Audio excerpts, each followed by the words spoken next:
Good morning, good evening, good night, wherever this finds you. My name is Seferino Betha, School of Light Bible Study, Correspondence Bible Study group. It is a no-cost correspondence Bible study through the mail, and you just request it, and we send it to you. Really good stuff. If you're hungry, we got the materials. Just let me know.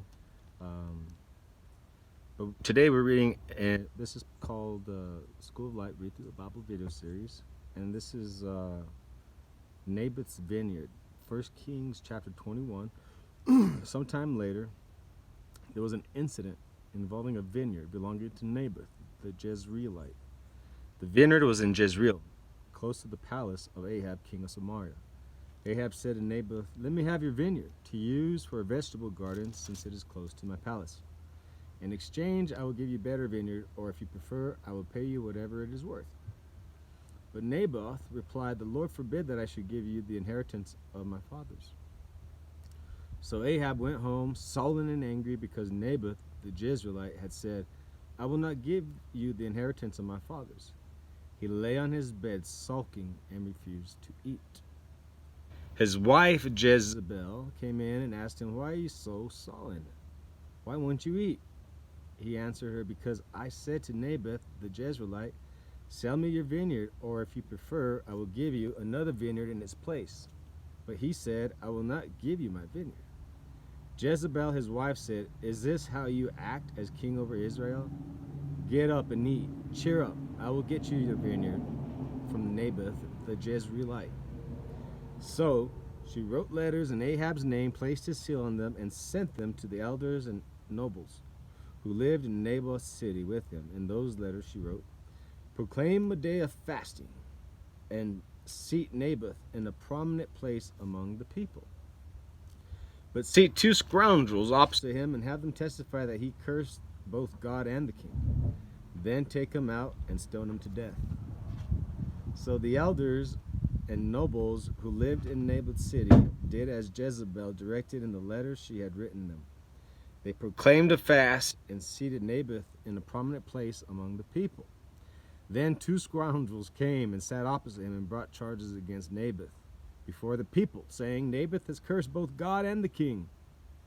So they took him outside of the city and stoned him to death,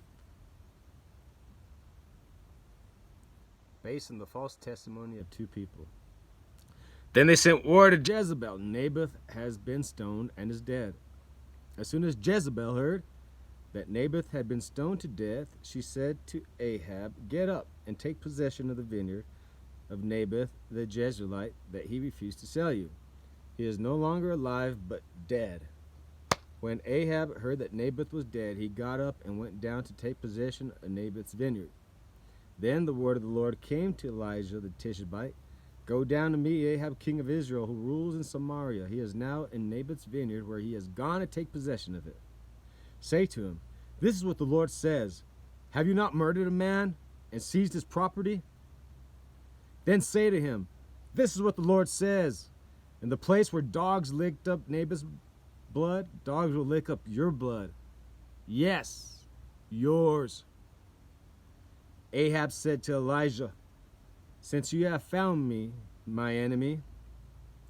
"I have found you," he answered, "because you have sold yourself to do evil in the eyes of the Lord. I am going to bring disaster on you. I will consume your descendants and cut off from Ahab every last male in Israel, slave or free.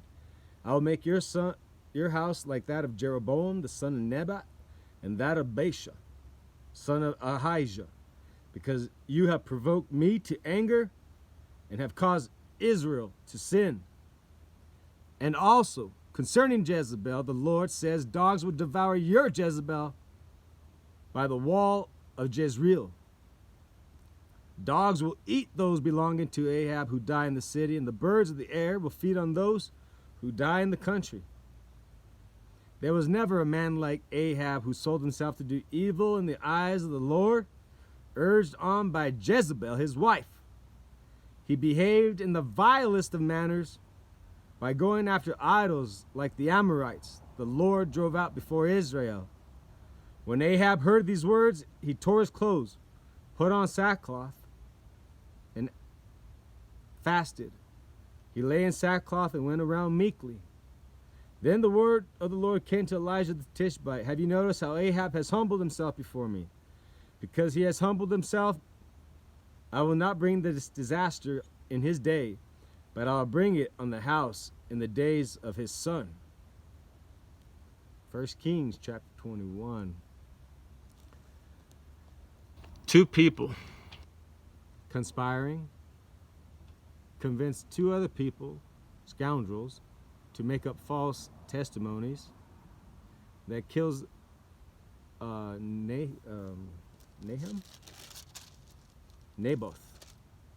That kills Naboth. Two false witnesses. And then a male and a female working together to defraud, to extort, basically. It's to extort Naboth from his property, from his land, from his father's inheritance. And it ended in his death. An innocent man.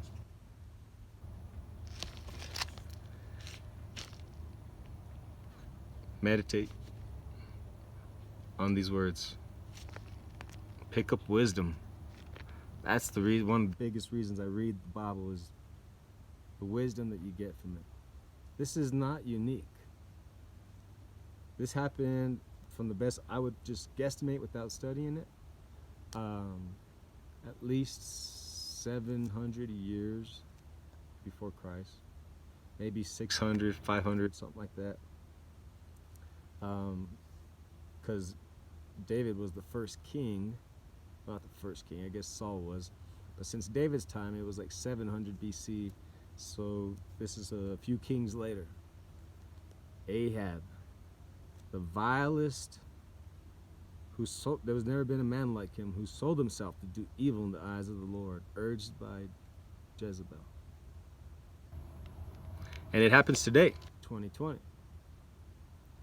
There's 6 billion plus people on the earth, and I'm one of them, obviously, and I'm experiencing what Naboth experienced. In my family, I have a brother that has experienced the threat of his possibly losing his life for the gain of property, extortion. Back then and now. But when you read the Bible, it shows you so much that it could be applied today. So God bless. Have a good one. And I'm signing out.